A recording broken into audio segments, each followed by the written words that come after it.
Section 13 of 3 Science Fiction Novellas by Leigh Brackett.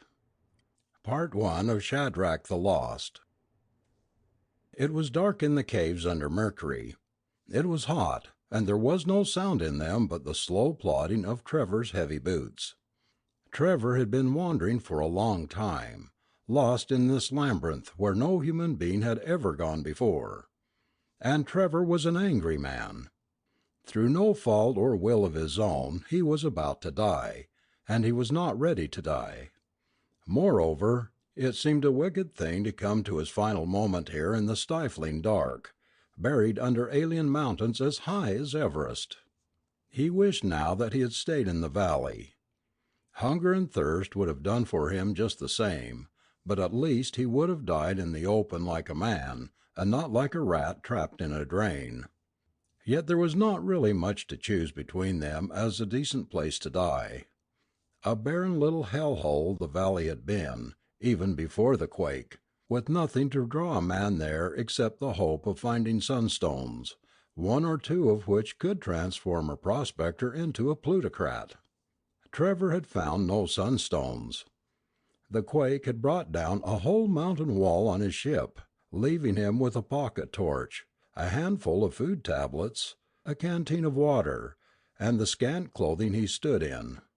He had looked at the naked rocks, and the little river frothing green with chemical poisons, and he had gone away into the tunnels, the ancient blowholes of a cooling planet, gambling that he might find a way out of the valleys.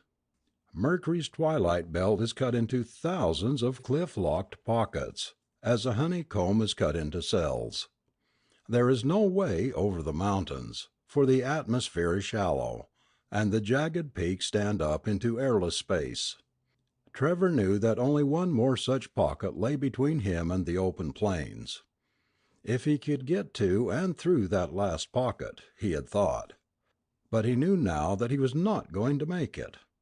He was stripped to the skin already in the terrible heat. When the weight of his miner boots became too much to drag, he shed them, padding on over the rough rock with bare feet. He had nothing left now but the torch. When the light went, his last hope went with it. After a while it went. The utter blackness of the grave shut down. Trevor stood still, listening to the pulse of his own blood in the silence, looking at that which no man needs a light to see. Then he flung the torch away and stumbled on, driven to flight still by the terror which was greater than his weakness. Twice he struck against the twisting walls and fell and struggled up again. The third time he remained on his hands and knees and crawled. He crept on, a tiny creature entombed in the bowels of a planet. The bore grew smaller and smaller, tightening around him. From time to time he lost consciousness, and it became increasingly painful to struggle back to an awareness of the heat and the silence and the pressing rock. After one of these periods of oblivion he began to hear a dull, steady thunder. He could no longer crawl. The bore had shrunk to a mere crack, barely large enough for him to pass through worm-like on his belly. He sensed now a deep, shuddering vibration in the rock. It grew stronger, terrifying in that enclosed space. Steam slipped wraith-like into the smothering air. The roar and the vibration grew into an unendurable pitch. Trevor was near to strangling in the steam. He was afraid to go on, but there was no other way to go. Quite suddenly his hands went out into nothingness. The rock at the lip of the bore must have been rotten with erosion. It gave under his weight and pitched him head first into a thundering rush of water that was blistering hot, and going somewhere in a great hurry through the dark. After that Trevor was not sure of anything. There was the scalding heat and the struggle to keep his head up and the terrible speed of the Mercurian river racing to its destiny. He struck rock several times, and once he held his breath for a whole eternity until the roof of the tunnel rose up again. He was only dimly aware of a long sliding fall downward through a sudden brightness. It was much cooler. He splashed feebly, because his brain had not told his body to stop, and the water did not fight him. His feet and hands struck solid bottom. He floundered on, and presently the water was gone. He made one attempt to rise. After that he lay still. The great mountains leaned away from the sun. Night came, and with it a storm and rain. Trevor did not know it. He slept, and when he woke the savage dawn was making the high cliffs flame with white light. Something was screaming above his head. Aching and leaden still with exhaustion, he roused up and looked about him. He sat on a beach of pale grey sand. At his feet were the shallows of a grey-green lake that filled a stony basin some half-mile in breadth. To his left the underground river poured out of the cliff face, spreading into a wide, rifling fan of foam. Off to his right, the water spilled over the rim of the basin to become a river again somewhere below, and beyond the rim, veiled in mist and the shadow of a mountain wall, was a valley.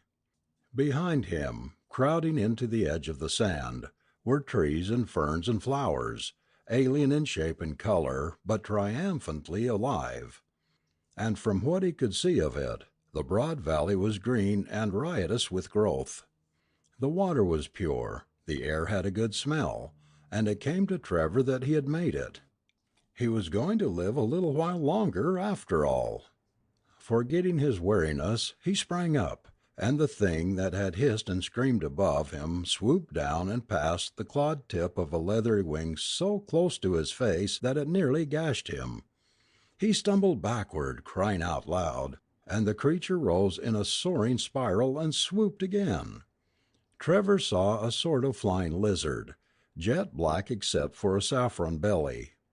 He raised his arms to ward it off, but it did not attack him, and as it swept by he saw something that awoke in him amazement, greed, and a peculiarly unpleasant chill of fear. Around its neck the lizard thing wore a golden collar, and set into the scaly flesh of its head, into the bone itself, it seemed, was a sunstone. There was no mistaking that small, vicious flash of radiance. Trevor had dreamed of sunstones too long to be misled. He watched the creature rise again into the steamy sky, and shivered, wondering who, or what, had set that priceless thing into the skull of a flying lizard, and why. It was the why that bothered him the most. Sunstones are not mere adornments for wealthy ladies. They are rare, radioactive crystals, having a half-life 1/3 greater than radium, and are used exclusively in the construction of delicate electronic devices dealing with frequencies above the first octave. Most of that relatively unexplored superspectrum was still a mystery, and the strangely jewelled and collared creature was circling above him filled Trevor with a vast unease. It was not hunting. It did not wish to kill him, but it made no move to go away. From far down the valley, muted by distance to a solemn bell note that rolled between the cliffs, Trevor heard the booming of a great song. A sudden desire for concealment set him in among the trees. He worked his way along the shore of the lake. Looking up through the branches he saw the black wings lift and turn, following him. The lizard was watching him with its bright, sharp eyes. It noted the path of his movements through the ferns and flowers, as a hawk watches a rabbit. He reached the lip of the basin where the water poured over a cataract several 100 feet high. Climbing around the shoulder of a rocky bastion, Trevor had his first clear look at the valley. Much of it was still vague with mist, but it was broad and deep, with a sweep of level plain and clumps of forest, locked tight between the barrier mountains. And as he made out other details, Trevor's astonishment grew out of all measure. The land was under cultivation. There were clusters of thatched huts among the fields, and in the distance was a rock-built city, immense and unmistakable in the burning haze of dawn. Trevor crouched there, staring, and the winged lizard swung in lazy circles, watching, waiting, while he tried to think. A fertile valley such as this was rare enough in itself, but to find fields and a city was beyond belief. He had seen the aboriginal tribes that haunt some of the cliff-locked worlds of the twilight belt, subhuman peoples who live precariously among the bitter rocks and boiling springs, hunting the great lizards for food.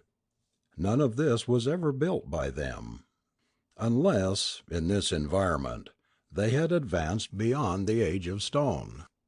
The gong sounded again its deep, challenging note. Trevor saw the tiny figures of mounted men, no larger than ants at that distance, come down from the city and ride out across the plain. Relief and joy supplanted speculation in Trevor's mind. He was battered and starving, lost on an alien world, and anything remotely approaching the human and the civilized was better luck than he could have dreamed or prayed for. Besides, there were sunstones in this place. He looked hungrily at the head of the circling watcher, and then began to scramble down the broken outer face of the bastion. The black wing slipped silently after him down the sky. About 100 feet above the valley floor he came to an overhang. There was no way past it but to jump. He clung to a bush and let himself down as far as he could, and then dropped some 4 or 5 yards to a slope of springy turf. The fall knocked the wind out of him, and as he lay gasping a chill of doubt crept into his mind. He could see the land quite clearly now, the pattern of the fields, the far-off city. Except for the group of riders, nothing stirred. The fields, the plain were empty of life, the little village as still as death. And he saw, swinging lazily above a belt of trees by the river, a second black-winged shadow, watching. The trees were not far away. The riders were coming toward them and him. It seemed to Trevor now that the men were perhaps a party of hunters, but there was something alarming about the utter disappearance of all other life. It was as though the gong had been a warning for all to take cover while the hunt was abroad. The sharp-eyed lizards were the hounds that went before to find and flush the game. Glancing up at the ominous sentinel above his own head, Trevor had a great desire to see what the quarry was that hid in the belt of trees. There was no way back to the partial security of the lake basin. The overhang cut him off from that. The futility of trying to hide was apparent, but nevertheless he wormed in among some crimson ferns. The city was at his left. To the right, the fertile plain washed out into a badland of lava and shattered rock, which narrowed and vanished around a shoulder of purple basalt. This defile was still in deep shadow. The riders were still far away. He saw them splash across a ford, toy figures making little bursts of spray. The watcher above the trees darted suddenly downward. The quarry was breaking cover. Trevor's suspicions crystallized into an ugly certainty. Horror-struck, he watched the bronzed, half-naked figure of a girl emerge from the brilliant undergrowth and run like an antelope toward the badland. The flying lizard rose, swooped, and struck. The girl flung herself aside. She carried a length of sapling bound with great thorns, and she lashed out with it at the black brute, grazed it, and ran on. The lizard circled and came at her again from behind. She turned. There was a moment of vicious confusion, in which the leathery wings enveloped her in a kind of dreadful cloak, and then she was running again, but less swiftly, and Trevor could see the redness of blood on her body. And again the flying demon came. The thing was trying to hurt her, turn her back toward the huntsman. But she would not be turned. She beat with her club at the lizard, and ran, and fell, and ran again. And Trevor knew that she was beaten. The brute would have the life out of her before she reached the rocks. Every dictate of prudence told Trevor to stay out of this. Whatever was going on was obviously the custom of the country, and none of his business. All he wanted was to get hold of one of these sunstones and then find a way out of this valley. That was going to be trouble enough without taking on any more. But prudence was swept away in the fury that rose in him as he saw the hawk swoop down again, with its claws outspread and hungry for the girl's tormented flesh. He sprang up, shouting for her to fight, to hang on, and went running full speed down the slope toward her.